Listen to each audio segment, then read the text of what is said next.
বেলা 6টা বাজে, এখন কি ঘুমানোর সময়? তুমি কি ভুলে গেছো তুমি যে তোমার শ্বশুর বাড়িতে আছো? এখানে কাজের মেয়েরা যেভাবে কাজ করে খায়, তোমাকেও ঠিক সেইভাবেই কাজ করেই খেতে হবে। ধুয়ে শুকিয়ে আয়রন করে আমার আলমারিতে উঠিয়ে রাখবি। হা করে তাকিয়ে কি দেখছিস? আমার মা কি বললো শুনতে পাস? মা, আমি কোন নরকে এসে পড়ছি মা? আমার সাথে যা হচ্ছে আমি একদম সহ্য করতে পারছি না। আমার মেয়ে ওই বাড়িতে গেছে 24 ঘন্টাও হয়নি, এখনই আমার মেয়ের উপর অত্যাচার, অপমান, এমনকি বাড়ির সমস্ত কাজকর্ম করতে দি। এখনই সবাই প্রস্তুত হ, ওই বাড়িতে যাব। কোন অধিকারে যাব মা?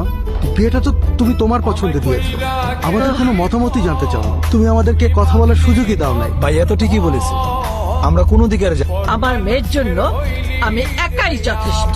তানিয়া, মা, আমি ভালো নেই মা। কোথায় এবারে মানুষ? আমার কাছে আসুন। চিৎকার করছেন কেন?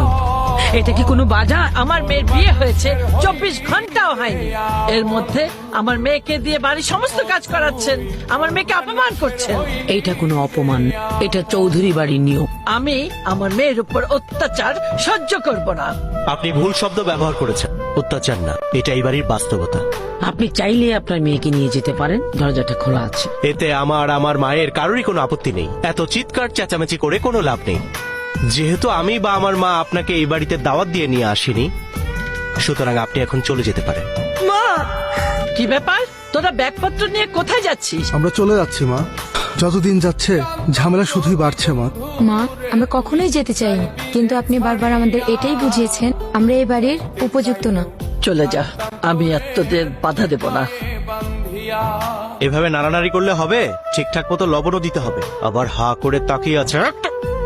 এই জমিদারের মেয়ে, ওই ঘরে ঝাড়ু দেওয়া শেষ হলে আমার ঘরটা ঝাড়ু দে, আর আসার সময় আমার জন্য এক গ্লাস পানি নিয়ে আসিস। তুই ঝাড়ুটা ফেললি কেন? ঝাড়ু কি তোর বাপ কিনে দিয়ে গেছে?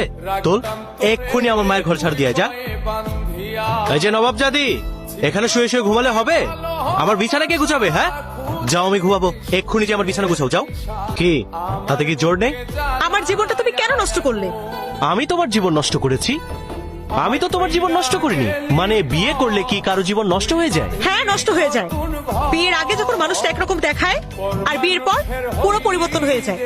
আমি ভেবেছিলাম তুমি কোটিপতি ছেলে, তোমার লাইফ স্টাইল হবে অন্যরকম। আমি দেশ বিদেশ ঘুরে বেড়াবো, বিন্দাস লাইফ কাটাবো। আর এখন একটা ঘরের মধ্যে আমাকে আটকা পড়ে থাকতে হচ্ছে, বাড়ির সমস্ত কাজ করতে হচ্ছে। আমি এই লাইফটা চাইনি। মানে তোমার ভাইয়েরা তাদের বউদেরকে নিয়ে কি দেশ বিদেশে ঘুরে বেড়ায়? যদি না ঘুরে বেড়ায়, তাহলে তুমি কিভাবে আশা করছো যে আমি তোমাকে নিয়ে দেশ বিদেশে ঘুরে বেড়াবো? তুমি কি ওদের সাথে আমাকে তুলনা করছো? I am just talking about reality. ওই ফকিন্নির বাচ্চাদের সাথে তুমি আমাকে মেলাচ্ছ?